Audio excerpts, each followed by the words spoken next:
Namaskar, this is Akhilesh Bhargav. Welcome to Tidbits on Business and Finance with me. The volatile monthly GST collections in India reflect the uncertainty of the Indian economy in tandem with the COVID waves and the lockdown and the disruption that they pose on the Indian economy, on our livelihood, on our economic activity. The monthly GST collections of India touched a record 1.41 lakh crores in April 21, but they soon fell to about 1.02 lakh crores in May, to further fall to about 92,000 crores in June 21. They have now recovered to about 1.16 lakh crores in July. The fact is that the month-to-month volatility in the GST collections has been quite substantial. Though the government finances remain fragile, the recent reports, however, claim that they are improving and they are stabilizing, which we think is too early in the day to say so. On the basis of tax collections and other receipts of the government for the quarter ended 30th June 2021, the data says that at 2.74 lakh crores, the fiscal deficit of the government is at an 8-year best. It has improved in a significant manner. While the fiscal deficit of the government for the quarter ended 30th June 20 is truly not comparable with that of this quarter, it is yet worth noting that it was a massive 6.6 lakh crores last year as against 2.74 lakh crores now. Even though it is quite wrong to compare figures of the current financial year with those of last year, it must yet be pointed out that while in the June 20 quarter, the fiscal deficit had touched 83.2% of the annual fiscal deficit, it was a mere 18.2% of the budgeted fiscal deficit in the June 21 quarter. That certainly looks good at the moment. Despite the month-to-month volatility in the government receipts and expenditure, the financial picture of the government today looks much better for the June 21 quarter, if we have to say so. If we were to do a more meaningful comparison, then we would compare the figures of 2021 with those of 2019. And when we get into that, then the total collections of the government for the June 21 quarter are pointed out to be at 5.5 lakh crores as against 2.9 lakh crores in the June 2019 quarter. And the total expenditure of the government in this quarter stood at 8.21 lakh crores as against 7.2 lakh crores in the June 2019 quarter. The fiscal deficit of the current quarter has fallen considerably due to buoyancy in tax collections, as also on account of a jump in the non-tax receipts and the reduced expenditure of the government during this quarter on the revenue as well as on the capital front, which even includes a reduced expenditure on fertilizer subsidies and also on road construction. It is good to see that despite the recurring threats on a COVID resurgence and the resultant disruption of the Indian economy, there has been an improvement in the state of the government finances. There seems to be a resurgence in economic activity taking place.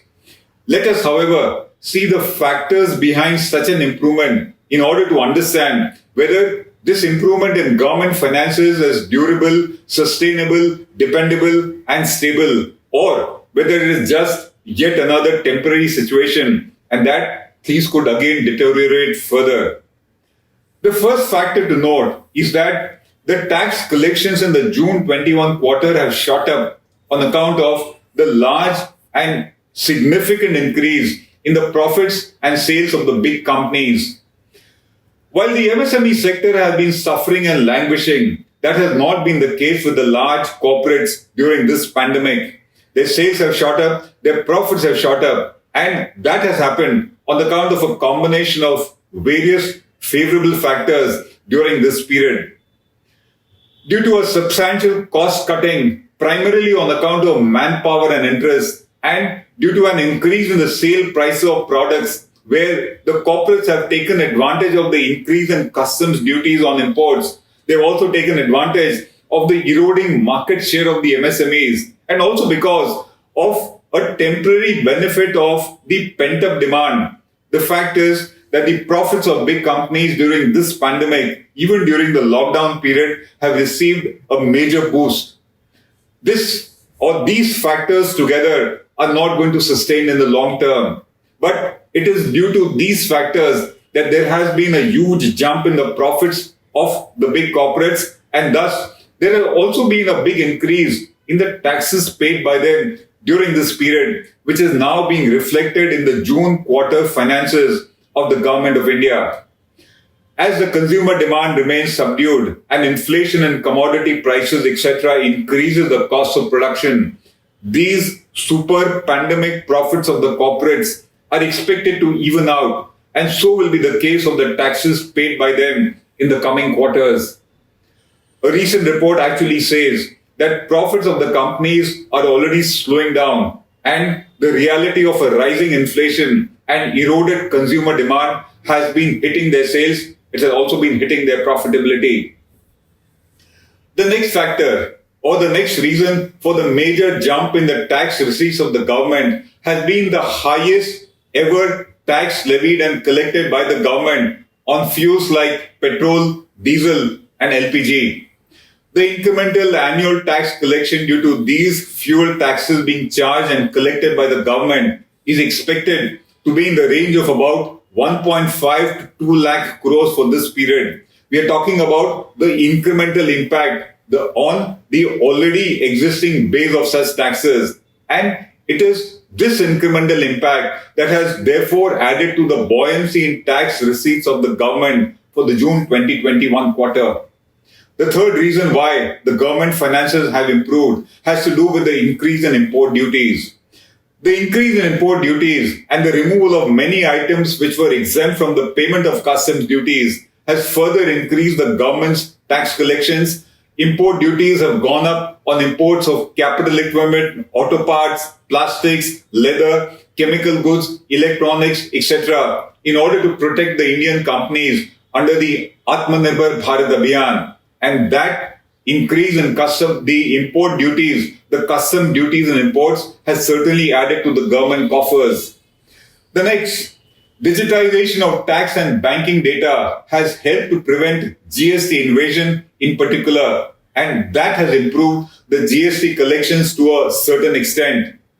The government received an unprecedented dividend of about rupees 1 lakh crores from the Reserve Bank of India in May 2021, which is reflected in the massive jump in the government's non-tax receipts in the June 2021 quarter, and has thus added to an improvement in the government finances. And finally, the government expenditure, both revenue and capital, was subdued during this quarter, thus improving the overall fiscal position of the government and is reflected in the better number of fiscal deficit which has been reported. Except for the impact of the dip in GST evasion on tax collections of the government, the other factors that have contributed to an improved fiscal position of the government in the June 21 quarter, which include corporate taxes, which include the RBI dividend receipt, etc., are to us uncertain and can prove to be temporary and ad hoc. In other words, most of these factors that we discussed above, which have improved the government's financial situations, are uncertain and are likely to be temporary. Moreover, as we said, it is too early in the day to conclude anything on the state of the government finances in the current financial year. It depends, after all, on numerous factors, which could include the resurgence of COVID waves, if any. If that happens, economic activity and government finances will be adversely impacted. It includes the progress of vaccination, the overall GDP growth, and also whether the government will be able to succeed in its disinvestment receipts target of 1.75 lakh crores for the current financial year, which to us looks pretty difficult. The growth prospects of the Indian economy continue to remain challenged, and the latest to cut India's growth forecast for the current financial year is the International Monetary Fund, apart from the fact that the likes of Moody's, S&P and CRISIL have also pruned their expectations of India's growth this year. The IMF says that growth prospects in India have been downgraded following the severe second COVID wave during the March to May 21 period and the expected slow recovery in confidence from that setback in the Indian economy.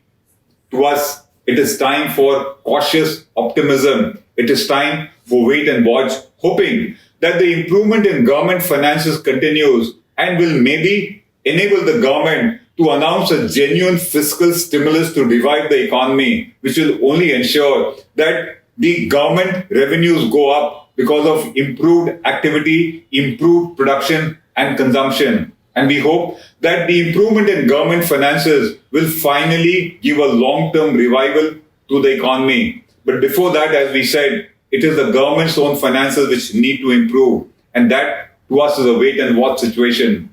This is Akhilesh Bhargav signing off till we meet again. Namaskar.